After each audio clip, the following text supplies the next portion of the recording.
All right, buddy. And with that, we're done walking our 500 miles for the day. Getting a little too clever with this. You realize that, right? It's like a nice challenge. You know, I get to think about what song would be a good intro song for these little bonus segments that we're giving the audience. This particular bonus segment is because we have wrapped up day one at the ConExpo. Your thoughts? Energetic. That's the word that comes to mind. We're on the floor. I don't know if everybody's just happy to be post-COVID or what, but man, there was like real energy out there. A lot of World of Concretes we've been to. I always felt like people were like, "Oh, we're back in Vegas, back again." You know, it just didn't seem that great. But I don't know, man. Everybody here seemed like they were ready to rock and roll and happy to see each other. I feel you. Yeah, I'm with you on that. And I will say the attendance number was every bit as advertised. God, there literally was a line around the building outside today. Now, they did up the ante a little bit, or they took some measures in order to get people their badges quicker. Oh, dude, that was the most efficient check-in of anything I've ever seen. TSA needs to take note.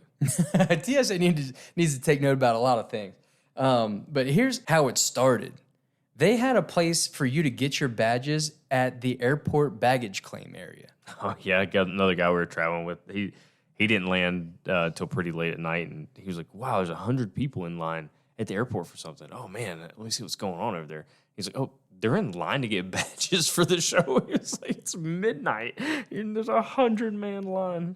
Yep. And he thought that was going to be a long line. Little did he know. This morning, you wished it was a 100-person line. Yeah, I mean, there's going to be at least 60,000 people here, and everybody showed up to get their badges at 9 o'clock this morning. But they moved us through like cattle. Yeah, you could get your badges at the West Hall. You could get your badges at the Westgate Hotel itself. And we went to the Westgate, and man, there had to have been at least 12 or more stations. There's 12 stations inside of there, but I think there were like 12 locations you could get your stuff. Yeah. So you didn't have to like just go to the conference center and get it. Yeah, well done. Whoever thought that through needs a raise. Yeah, really. And then we all got emails ahead of time that had a QR code. You showed up, you scanned the QR code, they printed out your badge, everything was golden. So hats off to ConExpo. You know, it was a little bit of a difficult challenge to get your badge in a timely manner for the World of Concrete. The convention center and everyone that runs ConExpo had improved that process greatly. So tip of the cap. You know what it reminded me of, though? It reminded me of the same reason Chick-fil-A is good at what they do. Staffing. Staffing. Yes. You're right. Amen. There were people. There were tons and tons of staff. I'm looking around like, man, what did it cost them just to like forget the infrastructure, because there were a lot of stations. It was really well done. But the people, I was like, what did it cost them just to get people their badges in the morning? Yeah. Well, and outside, okay, so after we saw the massive amount of people on the floor, it didn't seem too overly crowded because they are literally using the entire convention center and then some. It's incredible. It's really insane. North Hall's full, South Hall's full, West Hall's full, the Silver Lot outside's full. The what do they call that little lobby area? The grand lobby. The grand lobby. Yeah, it's full. There's nowhere to put anybody else. Right. No, and there's even a second level to the South Hall. Oh, yeah, it had a second level. I didn't even know that existed. It was absolutely full, and it was so long. We went and interviewed somebody in there as part of our deal, and we're out here, and they were like, down there, about 3/4 of the way down, and I didn't really realize what that meant. Yeah. After 300 or 400 yards of walking, we're like, man, we didn't miss it. Did we miss it? We were getting ready to pull out our program guide. Yeah. So we're here Tuesday, Wednesday, Thursday. This is the end of Tuesday. I'm going to go ahead and say there's no way you can see everything. No, it's interesting. You know, I made the comment that everybody seems to be in a good mood, like real energetic, happy to be here. I say that now. Yeah. Come back on Saturday. We were just over it. Yeah. No, and there are some that have been here, industry folk that have been here since Sunday. Sunday night. Oh, yeah. They had NRMCA was here. Yep. NRMCA was here on Monday. And, you know, we saw a little bit on social media from different varying people. A friend of the program, Tyler Lay, was presenting at NRMCA, so I saw some stuff that he posted on his socials. Oh, man, speak of friend of the program, how many friends of the programs do we see here at ConAg? Buddy, we are teetering on celebrity status. Wow. How many people? Goodness gracious. Left and right. Ran into them in the halls. Some at the same time. Like, we're seeing multiple people at the same time, we know. It was interesting because there's 60,000 people here, so you'd think, you know, how many of the people that are friends of the pod could you possibly run into? And, well, a lot. Yeah.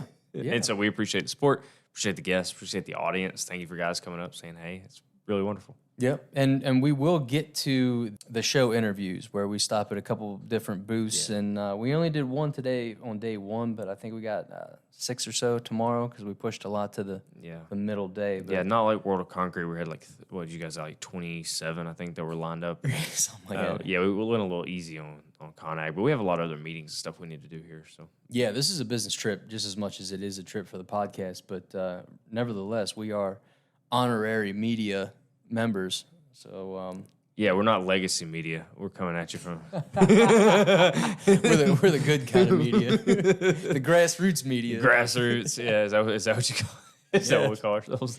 Yeah, we're grassroots media bringing you everything you need to know. That's awesome. But that's cool. Anything stand out to you outside of the size and amount of people? Anything stand out to you? Well, we were looking for our friends at Creso, and it tricked us. We couldn't find their booth because they are not Creso anymore. They're Saint Gobain Creso GCP. Yeah, they were hiding in plain sight with different colors. Hiding in plain sight, different colors. They had everybody just there as like one big giant team. So it was interesting to see. It's the first time I've seen like the rebrand in person, right? So it threw me off. Yeah. But I mean, it was good to talk to those guys. Good stuff. One thing that stood out to me was the weather. We got rain today and a decent amount of it. So the weather. That's our podcast has been reduced to talking about the weather. We will talk about the outdoor exhibits at a later time because it literally rained on their parade today. So there's two things in the comedy world when I have to just like stop watching comedians, or I feel like I should write them a note and be like, hey, bro, like this is terrible material. It's when the comedian starts talking about the weather, or the comedian, all of his jokes are about travel.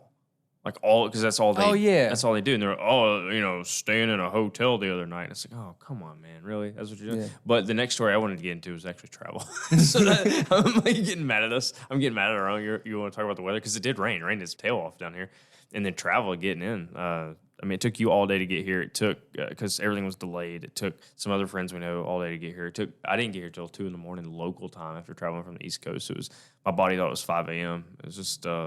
It was a wild travel day with all the weather going on. Yeah. You ain't cut out for that line of work. No, not me. I like to be in bed by 9 kind of guy. Now that doesn't really happen, but that's what I would like. Right. Like if you ask me, Paul, what would you like? I would like to be in bed at 9. Now I live in the real world, so that usually doesn't happen. But. Right. Well, it was rough for everybody, especially coming from the East Coast. And as much as it rained today and it was crappy weather, it'll be a little bit better tomorrow. And it's still about 30 degrees warmer, and there's not near as much wind as it is back home.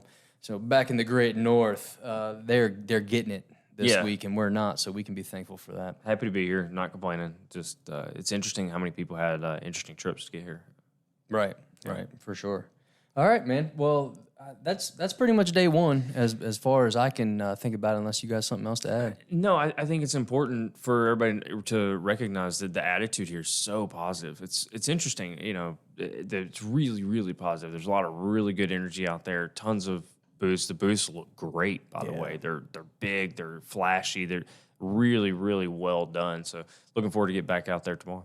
Yep. We'll spend a little time outside. Like I said, we have plenty of interviews lined up for tomorrow, so we'll actually gain some podcast content that you guys can see on our YouTube channels. We'll share the link on our LinkedIn pages and the rest of our social media pages. So, we'll bring you guys plenty of content for tomorrow that you'll see later on after we get home and get a chance to edit it. But you'll get another one of these wrap-up episodes tomorrow when we get a chance to record. I'll do a quick edit, and then they'll be up on the World Wide Web for all of you to enjoy. So until tomorrow, y'all be good. We'll see you then. I like some old cold beer. I think I'm going to have one.